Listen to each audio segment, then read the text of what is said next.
তুরস্কের ইস্তাম্বুলের মেয়র এক্রেম ইমামোগ্লুকে গ্রেফতারের পর থেকেই টালমাটাল দেশটির রাজনৈতিক পরিস্থিতি। বিক্ষোভ হচ্ছে দেশটির প্রেসিডেন্ট রিসেপ তাইপ এরদোয়ানের বিরুদ্ধেও। এর মধ্যেই তুরস্কের সংবিধানে পরিবর্তন আনার চেষ্টা করছেন এরদোয়ান। অভিযোগ উঠেছে আবারও ক্ষমতায় আসার জন্যই সংবিধান পরিবর্তনের এ তোড়জোড় তার।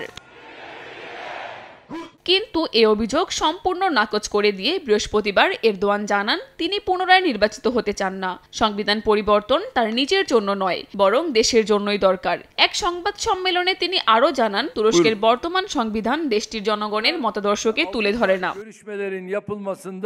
তবে বিশ্লেষকদের দাবি এরদোয়ান 2028 সালে প্রেসিডেন্ট হিসেবে তার মেয়াদ শেষ হলে আবারও নির্বাচিত হতে চান। এরদোয়ানের সাম্প্রতিক নানা পদক্ষেপ এমন ইঙ্গিতই দিচ্ছে বলেও জানান তারা। এমনকি গেল জানুয়ারিতেও বলেছিলেন জনগণ চাইলে আবারও লড়তে চান প্রেসিডেন্ট নির্বাচনে। ইফাদ রোশো এক্সপার্ট মিক্সে আছে সবচেয়ে বেশি মশলার সংমিশ্রণ। ইফাদ রোশো এক্সপার্ট মিক্স মশলা।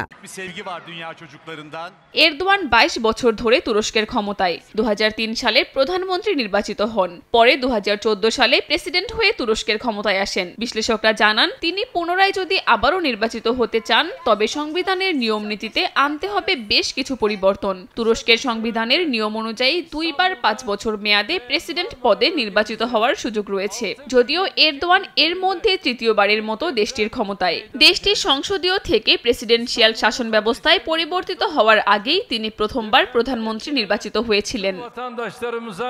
কাকুলি আখতার, সময় সংবাদ।